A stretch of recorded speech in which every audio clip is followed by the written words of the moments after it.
This is the Spokane Soccer Show, and I am your host, Benji Wade. On today's show, I'm joined by play-by-play commentator and color analyst, Jessica Charman.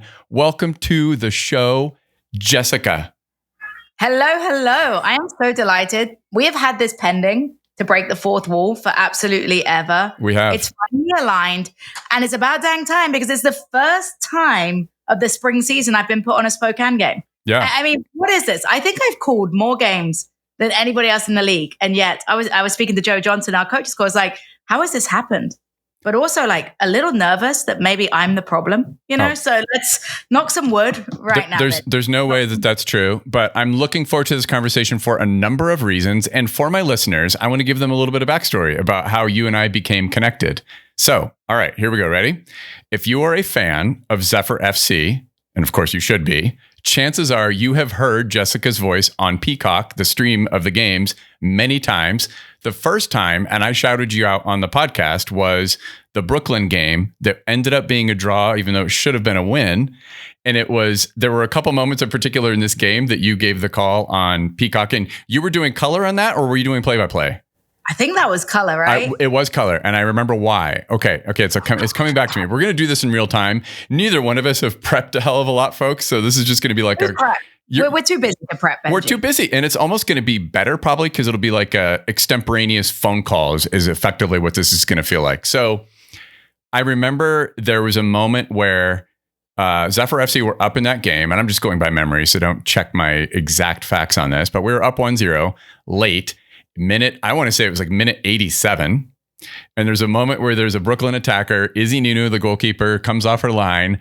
I didn't realize it at the time, but you said something similar to what hadn't even listened to your call because I watched the game live, that like Izzy Nino, rush of blood, like just. Oh, I do remember. Yeah, you remember. I remember this. Yes. And you kind of gave like a facsimile of a take that I was giving on my podcast without having listened back to the broadcast. Anyway, I didn't realize it at the time that you not only were doing commentary for Peacock, and I wasn't familiar with you until that moment, but I was like so impressed with how you called the game, and I was a big fan immediately. And I think I tagged you at some point, and then we connected on Instagram, but I didn't realize it at the time, kind of going somewhere with this, folks, that you yourself are a former goalkeeper. So I felt like my take was more legitimized by this person who was doing color commentary on Peacock saying something kind of similar to what I was saying about that moment in that game, which was a heartbreaking moment, by the way, and kind of became like a through line narrative of the club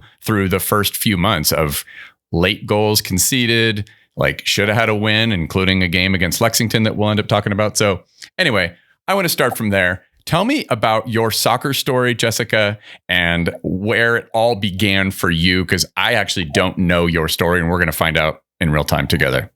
Yeah, absolutely. So obviously when you're born in England, soccer is what you play, right? Particularly when you're born and raised in a family of football fans. So my dad has been the biggest influence on me playing forever. He is a soccer nutcase, and we'll get into this, but continues to watch every single game that I commentate on, which is amazing. I think behind every strong woman in sports, there's usually a very proud parent behind them. And unfortunately, that's my dad. But wait, so your dad will listen to Super League games? Oh, absolutely. Every Super League game that I do. And I love this. He'll be in the extended highlights if he can't watch it live. But that's what's so cool about some of these kickoff times is that he's able to watch a lot of them with the time difference. Yeah. So anyway, back to me growing up. So I started playing at 5 years old. Weren't many girls teams around, if any. So I ended up playing with boys, which I actually think was a good thing. I know you said you listened to the podcast that I did with Kenzie. It's the same as Kenzie, right? This is coming up repeatedly. Kenzie said that, and then Joe Johnson said this as well, that these girls were growing up playing in boys' leagues. I find that so mystifying. It was all we had, right? It was all we had. And when I look back at it, I think it was good for me because it helped me develop at a higher level, and I wasn't scared of anything, which fearlessness as a goalkeeper is so important. My older brother, I have an older brother 3 years older than me, which again, I think is a common theme. If you've got a big brother, you like to follow in their footsteps. So was able to really start playing earlier because I would go to his practices and then step in and play. The goalkeeping thing is quite a story because they just lined us all up, all of the kids, the boys and me. and said, who wants to be the goalkeeper? And I put my hand up. And the rest is history, right? That I ended up playing in goal. And my parents, my dad hates when I say this, but I'm sure it's true. So I'm going to say it anyway. I just got told off. Don't say hate, right? I just got told off for saying it. But he did. He didn't like the fact that I say this, but I didn't want to be a rubbish goalkeeper. My parents didn't want to be the parents of a rubbish goalkeeper. Who wants to be the parents of the goalkeeper that every parent in the stands is blaming for letting in goals? Exactly, yeah.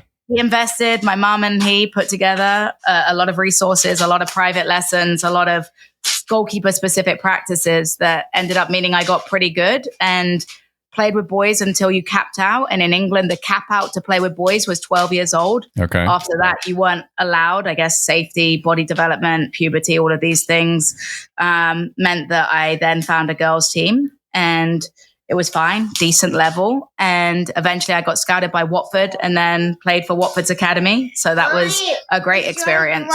I read somewhere Middlesex, England is, and your connection to both Reading and Watford, are those in that region? I wasn't even familiar with this region. It's like effectively like an exurb of London? Yeah, how would you describe it? It's a London borough. Okay. So it's a London borough, but if anyone knows about the London Underground, there's zones. So zone 1 is central London. I think it goes up to like zone 9 and we're like zone 7. So if that doesn't tell you, we're London, but it's London, only kinda. Very big inverted commas. It's suburbs of London. So Watford was 20 minutes drive, Reading 45 minutes drive. But what was really cool is Watford trained where I ended up going to school for secondary school. So I would stay in the library, do my homework, and then go train. So that worked really, really well for me. But the dream was always to play for Reading, obviously as someone that grew up as a Reading season ticket holder. So getting to spend my final season before I ended up playing in America with the team that I supported my whole life was literally a dream come true. And then I bring my dad up again. Can you imagine as a father how you would feel watching your daughter play her final game in the country in the stadium that you had taken her to since she was 6 years old? We have a couple players in the USL Spokane orbit who have connections to Reading. One of them is Jack Denton played in their academy. I believe it was Jack.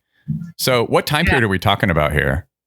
I played at Reading 2012 to 13. Watford was 2010 to 2012. I was going to be so proud of myself to be able to shout out some of the players that I assumed were part of that club back in the day, the men's team. Very much younger than me, right? Oh, yeah, right. Yeah. I know you're joking. I reached too far back. I'm so much older than you. So we're talking Kevin Doyle, Steve Sidwell. But Kevin Doyle, Steve Sidwell, Doyle was my first love. Like I say that, like, you know, when people talk about putting posters up, that was, I had a keychain with Kevin Doyle's face on it. So Leroy Lita, I think, was another player from that team. A legend of the game, a hat-trick hero in the Premier League days. So I'm very impressed. Marcus Hanneman, American audiences should know. Goalkeeper, Marcus Hanneman, and then Bobby Convey, who was another American that we had. Yes. I mean, I had a couple of those players on my fantasy team back then. And that might sound shocking, but it's because we played fantasy draft, which is like the NFL version of fantasy. But no, if you played the regular fantasy, that's a good shout too, because you always have to have some obscure players. Who doesn't cost very much money. Yeah. But do you... And Doyle scored a lot of goals back then. My God. Complete a season of fantasy league. I get so distracted. Like the first 3-4 weeks, I'm doing great. And then I forget to take out the player that gets injured. And then I'm doomed for the rest of the year. Okay, quick sidebar. It's because you're playing the official game, and the official fantasy game sucks. If you play fantasy draft, which is very familiar to people who do like fantasy NFL, you have an auction or a snake draft, and you draft the players that are on your team. So when I had Kevin Doyle on my team once upon a time in like probably 06, 07, he was on my team. Anyway, so like so many international players that we talk about all the time on the teams, Jessica, you ended up in the US because of soccer and to get a degree in college. So talk about your journey to America for a moment, if you will. Yeah, I think that's so important to understand the difference of the landscape. Just how many years now? 12 years ago was, right? Because now a lot of the people that would be in my situation would have stayed back home and they would have played because there was real professional football and multiple tiers now. Where I was at, there was the women's, what became the WSL in England, but it wasn't as accessible, not as many teams, not as much money. So it was either you were a star for Arsenal full time or you needed to go and do something else. So I also knew education was really important to me. I've always enjoyed school. So the idea of getting a degree and playing football still was really, really enticing. And also having professors that understood that you were balancing both. If I'd have stayed in England, I had offers to go to school in England. I could have probably found a team, but there wouldn't have been that cohesiveness of the two together. So ended up going through the recruitment phase, had a lot of offers from across a few D1 schools, mostly D2, which was fine. I'm 5'4", full disclosure, 5'5" on my recruiting profile, maybe 5'6" on my recruiting profile. I think 5'5" was my original roster at Clayton State. But so it was always going to be a turn-off small goalkeeper appreciation club still, though.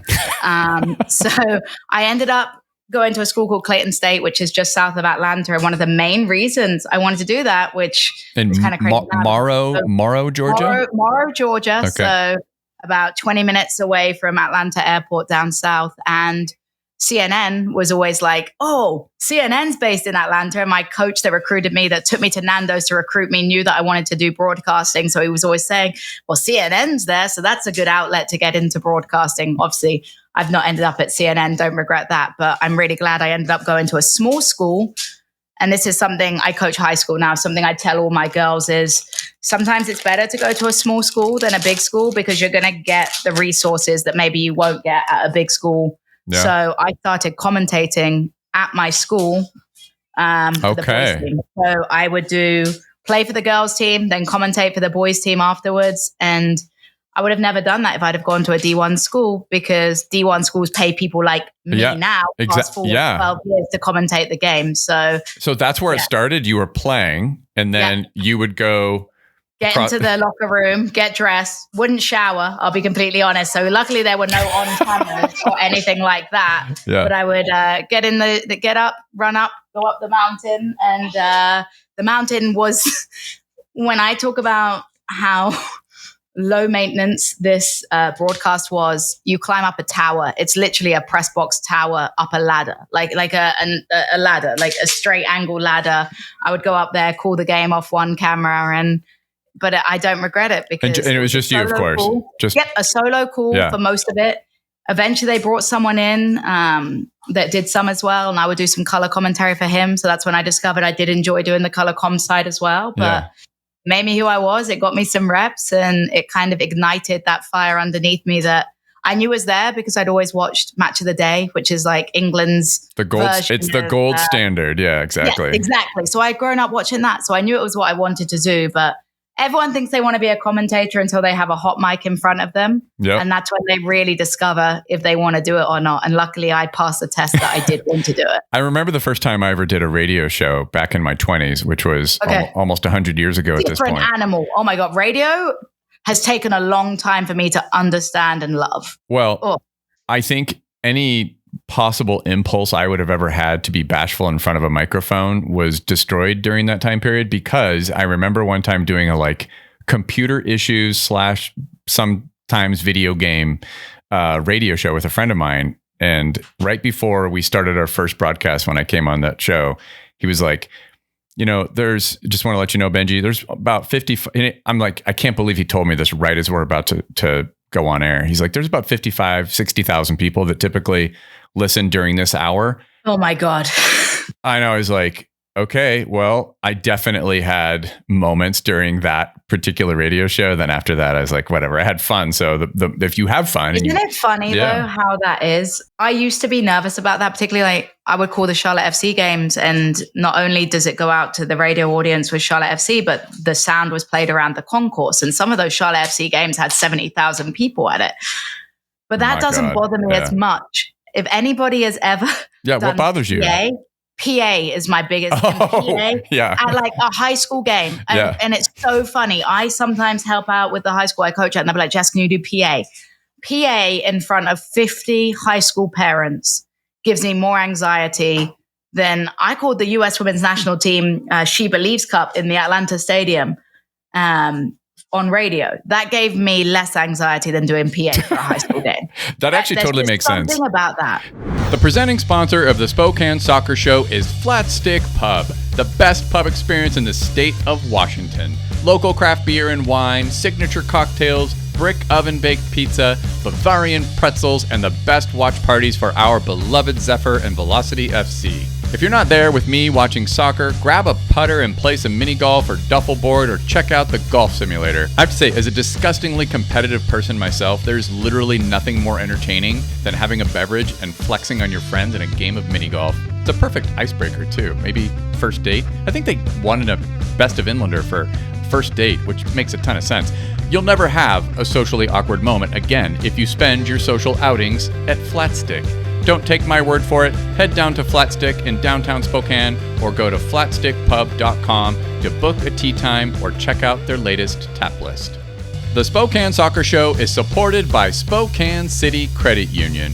Are you still a member of a big dumb bank? Didn't I tell you to stop it? I don't even have to tell you which banks I mean. You all know the ones I'm talking about. Well, once upon a time, credit unions were wisely described as a not-for-profit, not for charity, but for service. And SCCU still holds that philosophy today.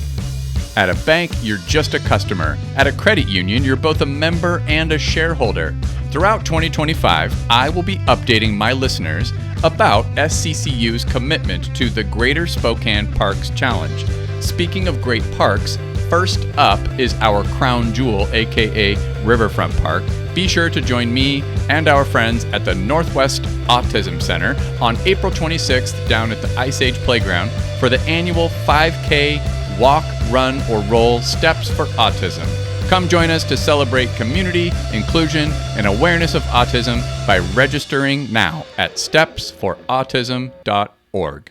Some people have asked me before, they'll say, how come you're not doing that at the games at one stadium? Why don't I throw my name in the hat to do the PA thing? For the same reason that you're describing, no way. I would also feel the same way, and I'll use this to segue into what you're doing professionally right now. I feel the same way about doing commentary. People have asked, how come you don't want to do, color commentary or whatever? I would never want to do either one, play-by-play or color. They both terrify me for different reasons, and I have so much respect. And for me, because I'm such an insane, obsessive control freak, I would worry that I'd screw something up and be like, I had a terrible take. I said something idiotic. I will say this, that doesn't go away. At least for someone like me. All right. My producers get on to me so much because I am a beat myself upper. Okay. And I think it's because I'm a perfectionist and I really care about the product I'm producing. So I'm finding that balance of it's a strength and a weakness, but I overthink a lot. And if I butcher a last name, which sometimes happens, I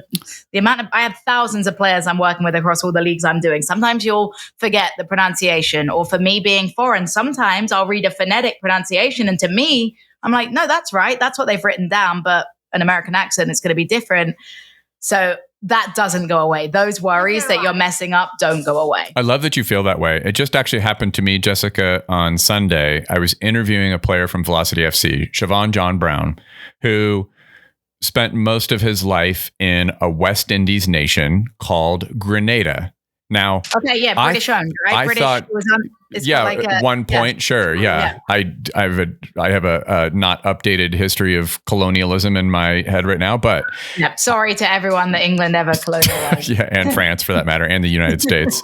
And I said Grenada, and I just had a moment where I was like, am I saying it right? Something made me think I wasn't, and he says Grenada, and I was like, and then I was mad at myself for the rest of the night. It's like, how did you screw that up? Well, it's like we have players that are from Turkey, right? And sometimes we slip into the bad habit of saying Turkey because that's what we grew up calling it Turkey. And then I find it the biggest thing I always want to do is get those pronunciations, get nations right, because I think that's the biggest disservice you can do to somebody. Totally agree. Their name, and it's so important. So anyone that watches me prep, I probably annoy the heck out of who I'm working with because we are very fortunate. Again, USL gives us amazing resources where nearly every team, I'm not going to say the teams that haven't, there's a couple that haven't, but nearly every team provides an audio of every single player saying their names. So I go through every player on the roster and I listen to it 20 times, seriously. And then I'll type it the phonetic way that I want to say it. Yeah. And then I'll say it.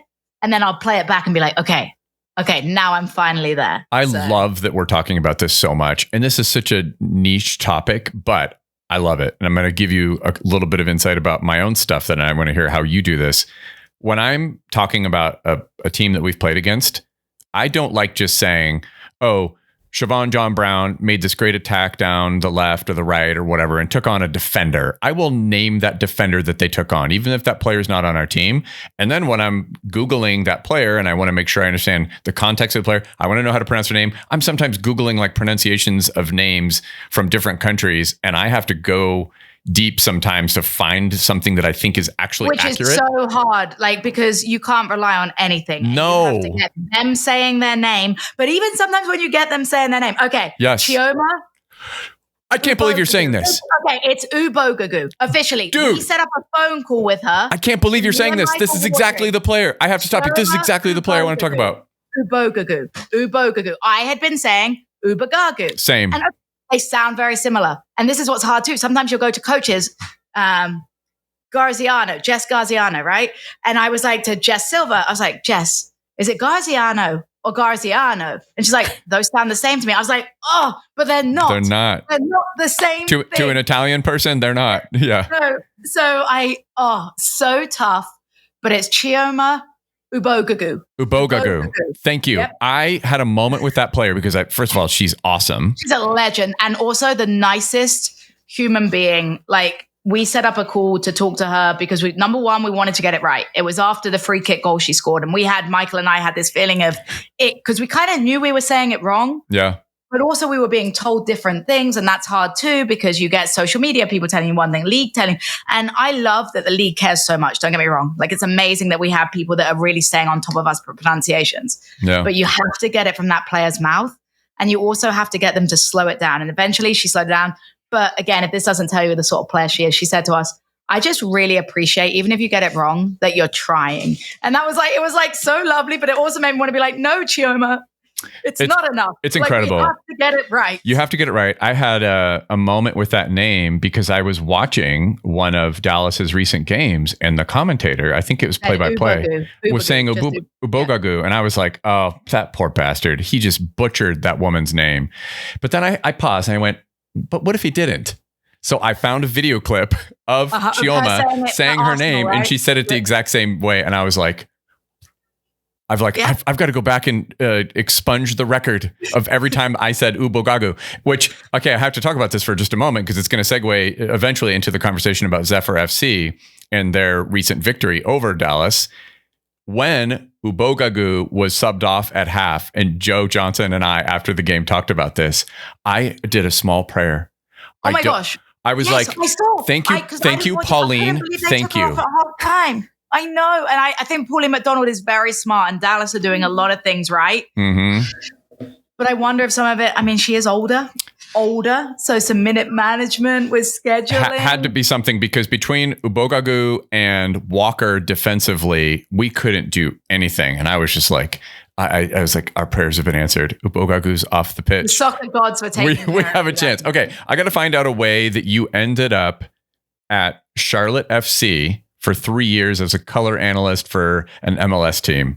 How did you go from, all right, Clayton State University, playing soccer for the women's team, and then doing broadcast by yourself, climbing some tower for the men's team? How did you go from there to ending up at an MLS club for 3 years? Isn't it? It's amazing because every time I do like I love to do public speaking and like mentorship, women in sports days. Yeah. And I have to tell people sometimes, please know that not everybody's journey is going to look like mine. It's just not.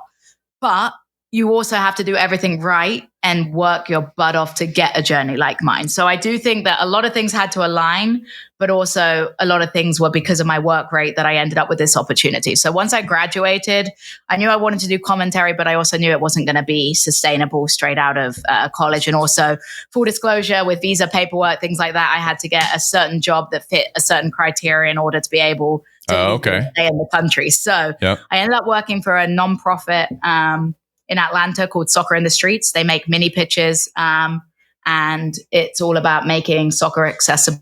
We know youth soccer is super expensive. So, but I stayed in soccer, which was the main goal, to not leave soccer. The other part about doing that job, which was good, is they understood that I wanted to do commentary. And one of my stipulations was I'm going to sometimes in the afternoons leave early to call games. So I commentated college games. I drove everywhere that I could to keep doing games. So I would do, I did games in Alabama, the Carolinas, Tennessee, Florida, everywhere. Wherever I could do a game, I did a game.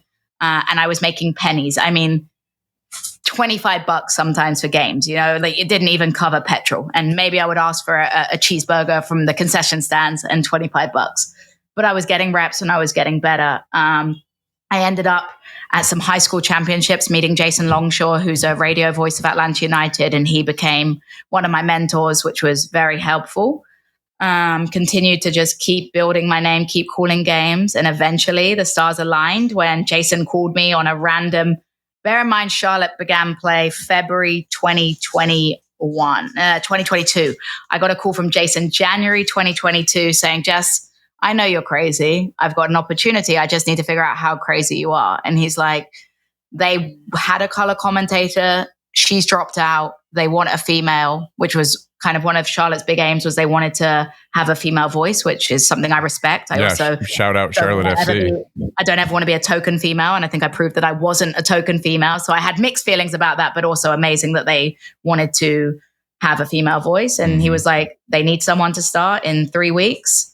And I was like, okay, I'm not moving. I got a house at the perfect time and I pay a very good amount of money for our mortgage. It wasn't going to be a relocation. It's a 4-hour drive. I'm going to drive every single weekend and some weekdays for the next 3 years to Charlotte and do what I love. And it was the best decision I ever made. It's one of those things about saying yes.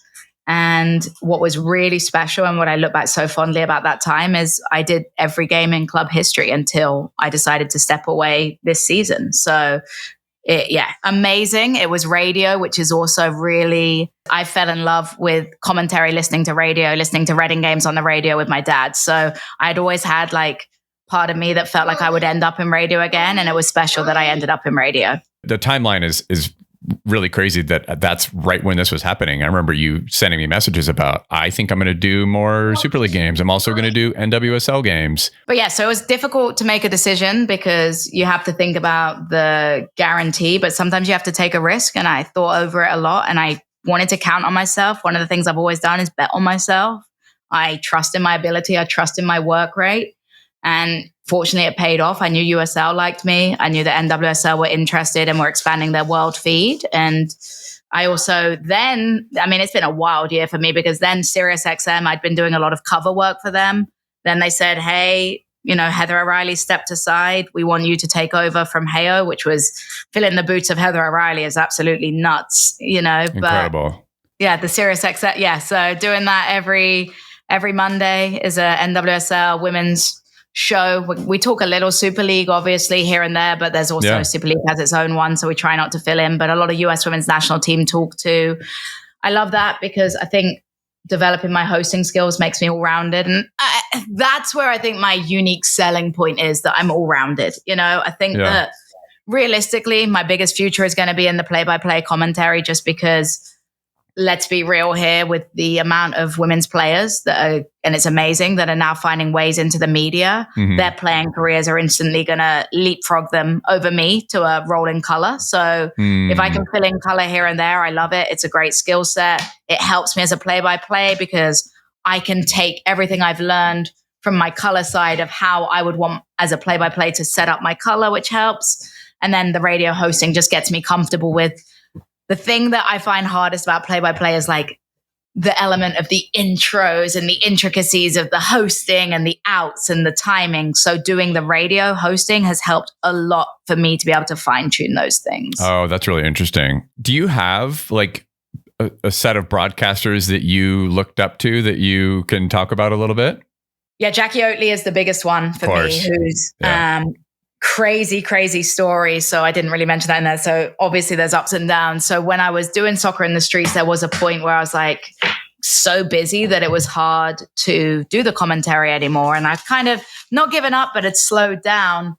Anyway, Jackie Oatley had written me a letter for my 21st birthday talking about advice, talking about broadcasting, talking about how much of a grind it is, but also some really good advice and how you have to be your own best advocate. Anyway, I was randomly spring cleaning downstairs in the basement And I found the letter and I read it and I ran straight upstairs. I was like, I have to start commentating again. I love this so much. And I tell Jackie all the time, her and I are now pretty close. Like I can text her those kind of things. And I all the time tell her, I don't know what would have happened if I hadn't found that letter, because I was kind of getting into that rut that we all get in, living for a paycheck and kind of chasing a comfortable living versus chasing our dreams. And that was the reminder that I needed to chase my dreams. And we kind of had a full circle moment in November when she was doing the NWSL final for CBS. I ended up calling the NWSL final for SiriusXM, and we both kind of met together, and she was like, this is me handing over the torch now, which she's not done. She is amazing. She'll continue to be amazing, but it was really cool to have her kind of give me that blessing of,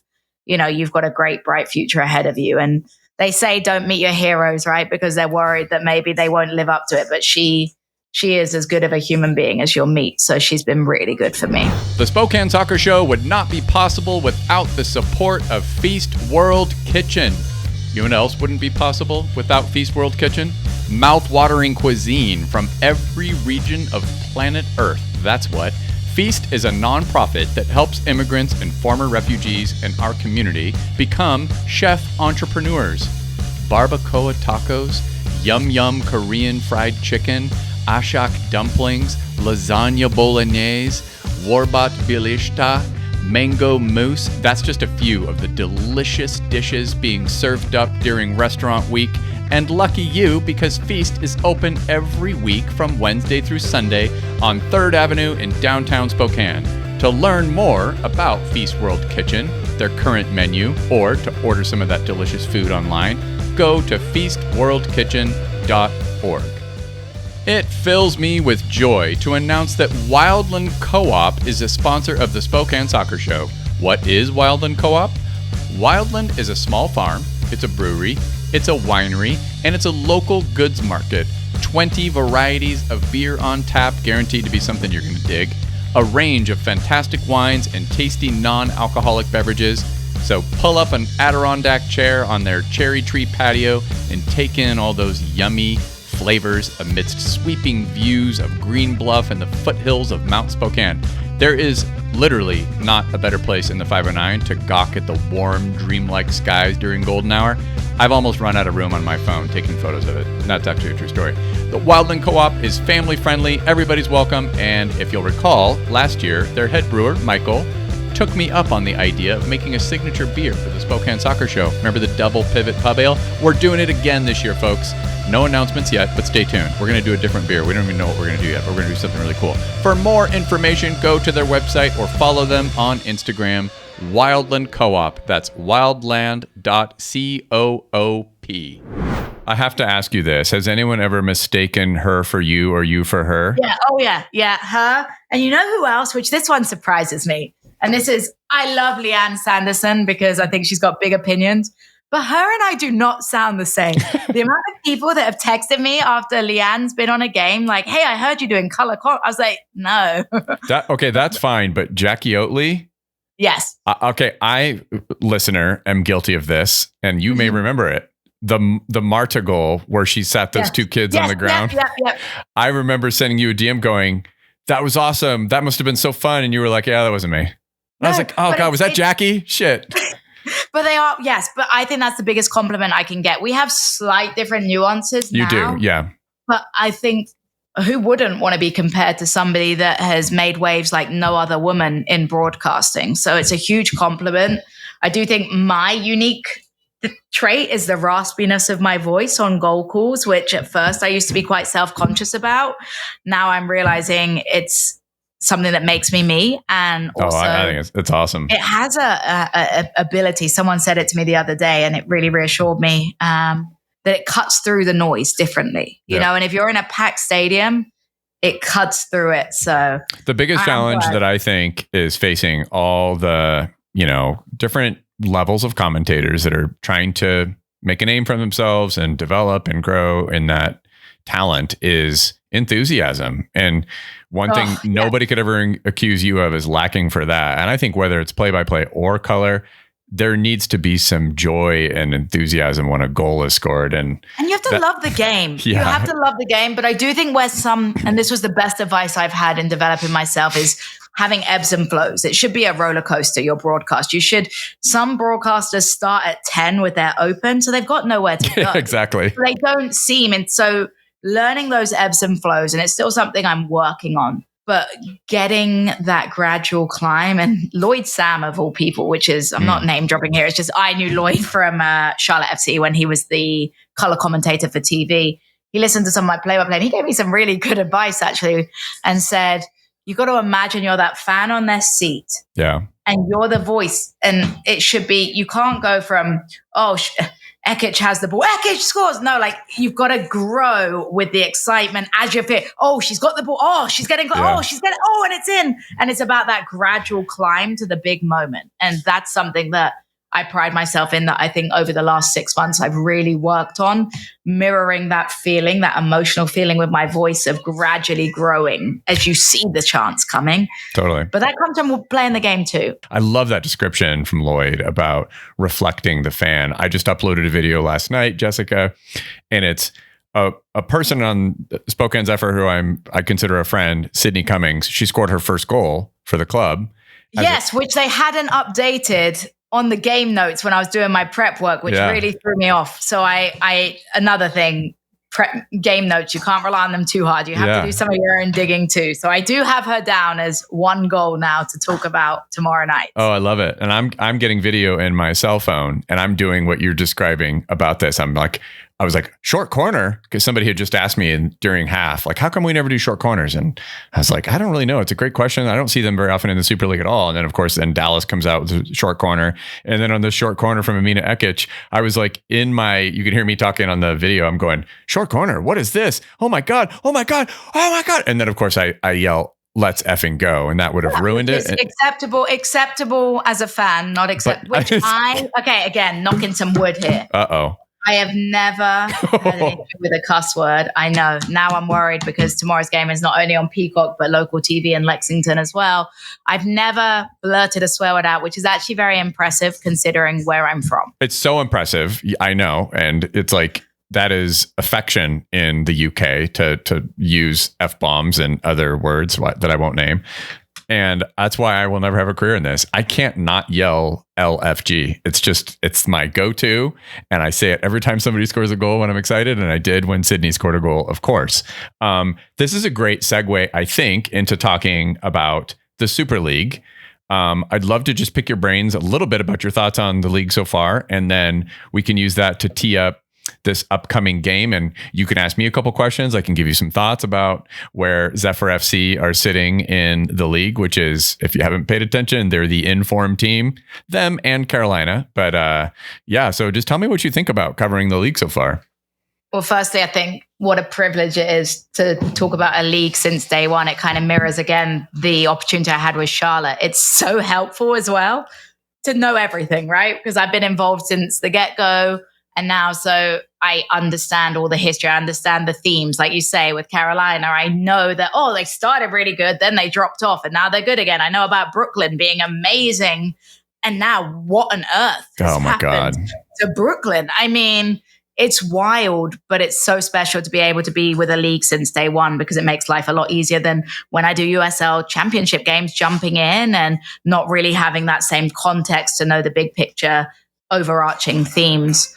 Super League was really important, and I'm glad and pleasantly surprised how well it is going, because as we know, America has had a turbulent history on growing leagues, and I think that was done everything right with getting this to be stable and getting fans involved. It's amazing that they have this broadcast partnership with Peacock as well. I think that's wonderful, and I love when I'm doing prep work, seeing how many of these players that are coming home to play. Like, there is something very special about the life experience of playing in other countries. I think it's awesome that these players have been to Australia. These players have been to Iceland. They've been to all these other countries. But at some point, you want to come home and set down your roots for a lot of these players. So having the opportunity to expand the player pool and player opportunities by so many. And then my favorite stories at the moment are also these players that are able to maybe utilize USL Super League as an opportunity to continue their careers. I mean, I've been calling Sam Mercer for Dallas Trinity, and then I'm calling her now with Seattle. And I love that we're seeing these other opportunities. Or on the flip side, we're seeing players that were in NWSL now really progressing their careers right here in the USL Super League. You talk It's about so good. You talk about the opportunities that they've had. I just love that they're getting a chance now to play, because if there's one thing about me, and it goes back to my decision to play D2, I didn't want to be a player that sat on a bench. Like, there are some people that have that and they're happy with it, but I wouldn't be someone that was content with spending my career on the bench or my prime years. So I love that it's allowed players a chance to play. And as a neutral, my goodness, this league, you talk about twists and turns. I mean, Spokane is one of those huge twists right now. I mean, it's crazy. You got 2 games in hand. You can be top 4 if you win your 2 games in hand. It's crazy. The spring schedule, amazing. For real. The spring schedule has been so crazy. You look at what happened to Brooklyn, you look at what happened to Spokane, and it's like, wow, it's Black Mirror territory. Like, what just happened during Christmas for these teams? You mentioned Sam Meza. She actually came to my 1-year anniversary celebration of the Spokane soccer show. Yeah, I threw this out last minute, and some Zephyr players showed up, but it was the day that Spokane had lost 2-1 last minute. You probably remember this. Kenzie Weiner got taken out, didn't get called by the ref. I do remember. That game. So some Dallas players came to Flat Stick Pub with the Zephyr players just to hang out, and she was there. That's cool. Again, that only happens in the WOSO world, though. Right? 100%. Like, that's something, again, with my career, I'm so glad I'm finding a space in women's soccer now, because I feel like it's long overdue, and I'm very proud of the fact I've been a minority in the men's game. I want to continue to be a minority in the men's game. But I also need to use my voice to further females. Like, I would be a hypocrite talking about women in sports, and I care about women's sports if I didn't use my talents with women's sports. Finding, like, this is my first year truly in the WOSO world. It is a special freaking place. And until you like step foot in it, and I'll tell you, the rough times are rough in WOSO. Like, there is, like, people will criticize you. You will be held out. You will be held accountable. Mm-hmm. But it's a different world, and I absolutely adore it. I completely agree with your take that only happened because it was women's soccer. Hey, not coincidentally, there were no Velocity FC players at my 1-year anniversary. Yes, I'm calling you out for not being there. Yeah, and right now they're so in form, it's crazy. We can use this moment to talk about Zephyr FC and how things are going. I mean, they're on such a heater right now. And I'll actually take this moment to ask you if there's anything you want to chat with me about for this game, Zephyr FC in general, before Wednesday. So I may have buried the lead here. So tomorrow at, oh my gosh, is it 3 o'clock? I think it's 3 o'clock. No, yeah, it's 6 p.m. Eastern. 3 o'clock Spokane time. Yeah. That's thrown me because I always fly in at like 11 a.m. and I have enough time. And then all of a sudden I was like, this game's been moved to 6 p.m., which is 3 p.m. Aren't the kids in school at that point? Who's going to be? You guys are going to be streaming Peacock in the carpool line. Yeah, it's going to be fascinating. There's a lot to this game. So Jessica will be you'll be color analyst for that game, or you'll be play-by-play? No, I am play-by-play. I will be with Haley Sutton, who works for CBS and is a former very good player. Yeah. And I really working with her. She has a background in like TV studio work, so she's really articulate. So I like how we work together. Oh, that's awesome. I can't wait. Let's turn the tables. You tell me if there's anything you want to chat about with regards to this game and Zephyr in particular. I want to talk about the role of Ali Cook and what she's done. Oh my God. To change this Zephyr side. I feel like she's been a catalyst. She's taken pressure off of your wingers, but how good is she truly? She has done a job. I made a joke that I'm going to go ahead and I'm going to bring it up here. When I interviewed Allie and Katie Murray after the win against Dallas, the topic came up of how she is fulfilling the role of that kind of holding nine who is so physical. She loves to play with her back to goal. She's constantly got 2 center halves draped over her back, and she's looking to, spring a run from a midfielder or a winger. And I made a comment in private conversation that I'll make public. I was like, if she could have just taught Josh Doling, who played for Velocity FC last year, in a similar role, how to play his role, I think he may be still with the club. She's playing that role magnificently. And her work rate, and then the finish. I mean, I have to talk about the finish against Tampa Bay. You've seen this goal, I'm assuming, right? Last minute winner. You'll have to go check that out. Yes, I'll be looking. Yeah, it was breathtaking. I mean, it was a game. I think they had earned all 3 points, but they found themselves in a, I've heard the goal call for this from Sean. Oh my God. Who's writing this? Who is writing this? Yeah, I love Sean. He's the nicest guy. Another 3rd minute of stoppage time win. And it caught both of the commentators by surprise. They were like, oh, they're going to get a point. Marion was already talking about the points you guys were going to end up on, correct? Totally, which is normal. That's the part of the game. You're wrapping it up. You're putting a bow on it. So Ali Cook has really opened up so much of what was, I think, kind of missing from the team. And what's kind of fascinating to me is that she plays her position somewhat similarly to the way Emma Jaskinik plays her position as an 8, kind of box to box, but also very physical. And I have to be honest with you, I'm a Newcastle supporter. And there was a job done by Eddie Howe when he took over as manager of converting Joelinton from a $40 million center forward into a destroyer as an 8, right? He's now one of the most effective midfielders and very physical midfielders in the world. I think that Emma is kind of like that. The two of them are like co-battering rams, and it's really helped spring all these opportunities for wingers, for fullbacks, for midfielders like Katie Murray, who's come on. And I can't probably say enough about Ali. She's now tied with Katie and Taylor with 3 goals. The 3 of them have 3 goals. I would also love to shout out Alyssa Bourgeois ahead of this game, who got her first goal contribution of the season, her first assist. They are the informed team right now. Hope Heisey fan appreciation over here. Yeah, of course. Yes. There's a save. Oh, what game was it where she made like that point blank? Oh, I watched it there's like a save. The best save I've seen her make. I'm trying to think. It was like a 1-on-1 almost where she was like. Is it the one where she saved it kind of off of her face? Yes. Yeah. I appreciate moments like that from goalkeepers. Totally. She's been brilliant. And Joe Johnson speaks so highly of. It was funny. She almost told me off, but she was like, yeah, everyone sees the saves, but what they don't see is her communication, her leadership, her organization. And we're going to talk about that a lot in the broadcast and elaborate further. But I love it. I love that about a goalkeeper. Lexington versus Spokane so far has been fascinating. I think there was a smash and grab winner. I mentioned it on the podcast, telling that story about Kenzie Weinert's parents, that when they came to Spokane and beat us 3-2 in a last minute goal, we had the 1-1 draw that I think should have been 3 points for Spokane, but there was a mistake made by a defender who I won't name in that rainy AF game.